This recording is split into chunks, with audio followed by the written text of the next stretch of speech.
Hi guys, welcome back to Throttle Addicts. I would like to introduce you to a friend new to the channel, as well as my new partner. Would you like to introduce yourself and explain why you got the machine? Hi everyone, my name is Hoppy. That's what everyone calls me. My real name is Tyler. This is my 2019 Can-Am X3 XMR. It's just ready to rock and roll right from purchase. I got it used with 3,000 K on it. It's 120 horsepower with the turbo. Some of the things I like about it is I like the relocate. I got the snorkels, so pretty much can go through anything. I put on a rear camera because you can't see through the back and that makes it a little bit difficult, but other than that it's a solid machine.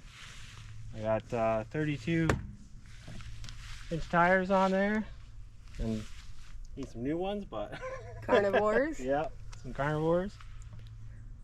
Other than that, that's basically about the machine. A lot of people know about the Can-Ams.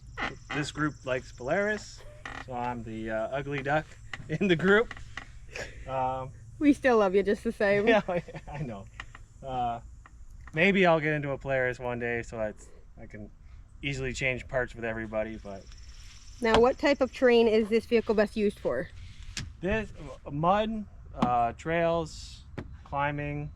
Not too sure about what rock or slate would be like with it. Maybe different tires, I think, maybe for that. But these are overall really good for pretty much all terrain. Yeah. Have you done any longer trips with it yet, or how comfortable is it to ride in compared to any other machine you've been in so far? So I've only had it for about 9 months now. I enjoy this machine as far as my comfort. A lot more leg room in it than the Polaris have. I'm a bigger guy, so it's, you know, good stretch in here. A lot more space. You definitely feel safe because the way the bucket seats are and the harnesses. Yeah. Now, while you're in there, can you talk about the cabin layout and any features that enhance the driving experience for you other than the legroom like you just explained? Well, I mean, the smart lock is a great feature of this machine. It's when you're in tougher terrain, it's easy to just switch to your front diff when you need that extra help. You need that 4 on the floor. You got your mud, which tightens up the steering.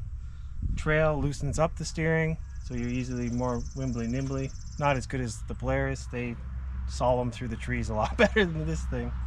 That helps with the width of the machine. Oh, it does, for sure. Now, how wide is your machine? It's 68 in the front and 64 in the back. Okay. So just getting into those spaces, that extra 4 inches is tougher than if it was to be a little bit more narrow. Now I have a longer wheelbase as well than the Polaris, so it makes it hard making those turns into those tight spots. But you know, that's what reverse is for. How easy is it to operate this vehicle? Oh, this is super easy. I love the push start. Like, that's one I think is it's a very simple feature, but I enjoy the push start, how it sounds when it starts up. The only difficult part is, like, because you sit so low in it, it's hard to see when you're going over a hill what's on the other side. Fair enough. Opposed to a Polaris where you're sitting a lot higher up. I might raise the seats up a bit so I can just get like a little bit more sight. But or I've also thought about putting a camera on the front that if I was to come over a ridge, I could easily switch it to the second camera and see what is in front of me. That's another option to get around that, other than raising the seats up, or, you know, put a booster seat. Gimpy has. Have you added any customizations yourself or accessories to it? And if so, what are they? If not, do you have any plans to add anything else? Oh yeah, no. This is just a start. One of the things I did just for aesthetics looks is I put on a chameleon wrap on the front lights here. Kind of gives it like cool look in the sun as the sun reflects on it. Definitely. Same with the signatures. That's also a chameleon wrap, but it's an amber, so it makes the lights turn a little more yellow to fit the yellow jacket theme. So your name of the machine is Yellow Jacket? Yeah. So I guess we forgot that part. Yeah, this is Yellow Jacket. All right. And usually my co-rider is my son or my wife, and yeah, no, it's treated us pretty well so far. Any specific mods you recommend to any other Can-Am owners? Like you mentioned, the Rad Relocate was a really good thing.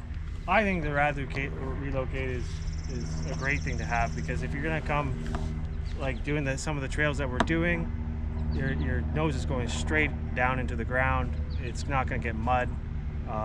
You know, keep it from overheating. Easier to clean out. The only thing about having the Rad Relocate is full windshield. You're not getting enough airflow through, so we're probably gonna custom make a top here with some airflow vents going straight, so we can put a full windshield on here for the winter time, because it's nimbly on the face even if you're wearing a full face mask. Fair enough. Yeah.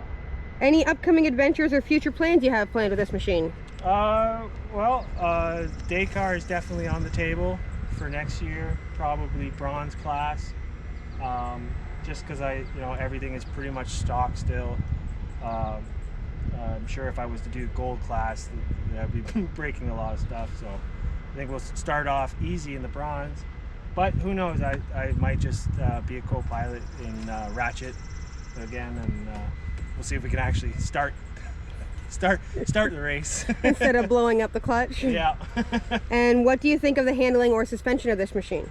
Oh, this thing handles fantastic. Like, you're going over the whoops, it's just, you're nice and steady. You see it just going up and down on either side, but you don't really feel it. It's very comfortable in the sense of its suspension. It's got a lot of travel. I did take off the sway bars? Sway bar links. Because what happens is the paint ends up just chipping off a little bit, and you get a huge crunkle sound. You think the whole front end is falling off, but really it's just these bolts with the powder coating. So I took those off. I'm gonna probably put on some straps, but I haven't got to that yet.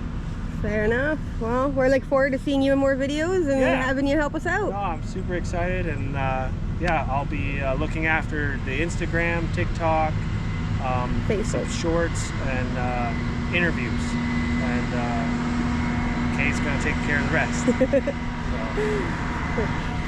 All right, if you guys have any other questions for Hoppy, please let us know, and he'll do his best to answer them. Thank you.